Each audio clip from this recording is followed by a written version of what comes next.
Penegakan hukum. Kalau penegakan hukum, korupsi ini ada 3 potensi sebabnya. 1, korup karena kebutuhan. Yang kedua, korup karena keserakahan. Yang ketiga, korup karena sistem. Korup karena kebutuhan, gajinya hanya cukup untuk hidup 20 hari. 10 hari terakhir dia harus bagaimana? Lalu muncul tuh ruang untuk nutup. Obatnya bukan penegakan hukum saja. Penegakan hukum belum tentu menjerahkan, masalahnya nggak selesai. Ini sering saya sampaikan pada penegak hukum di Jakarta. Di Jakarta ini banyak orang melanggar. Ada 2 jenis pelanggaran. Melanggar karena butuh dan melanggar karena serakah. Oke?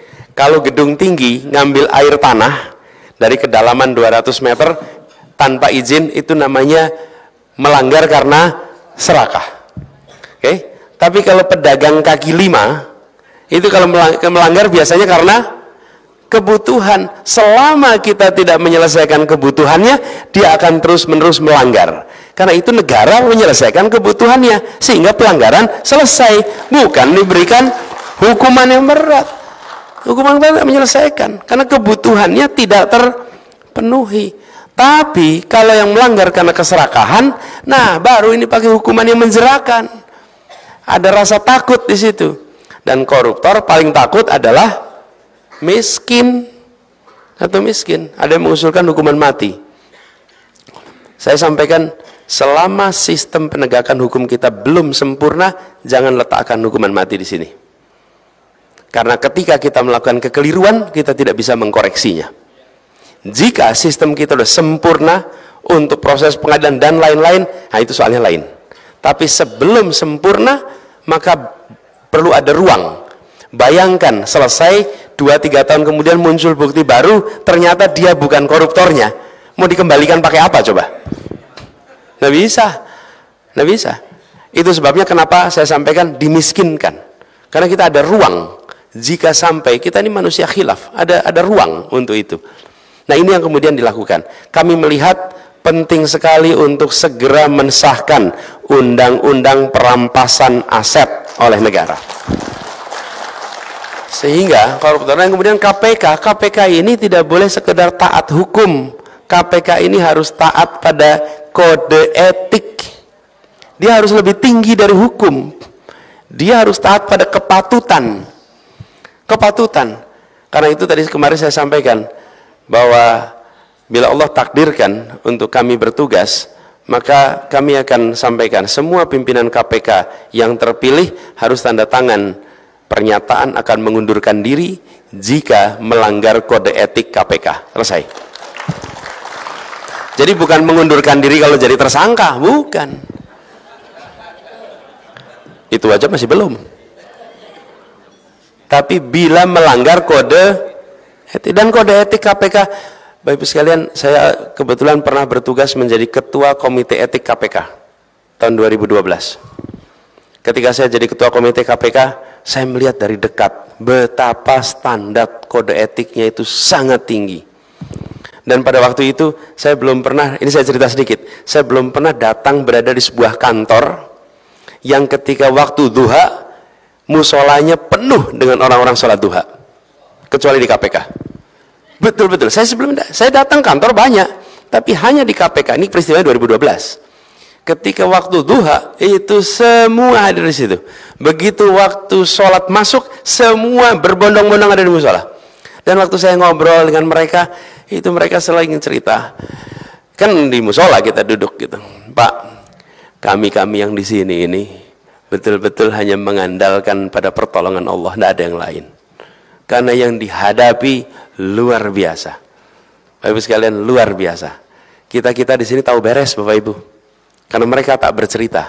Itu kalau datang ke situ ketemu dengan mereka yang bertugas, kalau saya mengatakan saya bangga lihat anak-anak muda penuh integritas yang waktu itu menjaga KPK. Luar biasa. Nah, tapi sebagian udah dikeluarin kemarin. Keluarin. Ini harus dikembalikan lagi nih orang-orang yang waras-waras ini. Mereka yang pemberani ini. Orang-orang pemberani luar biasa. Saya pernah ngobrol dengan satu orang. Saya cerita, kenapa kamu mau di KPK jadi berani? Itu saya cerita gini. Bang, saya dulu pernah tugas di polisi, dikirim ke Aceh. Kemudian ada konflik bersenjata di situ.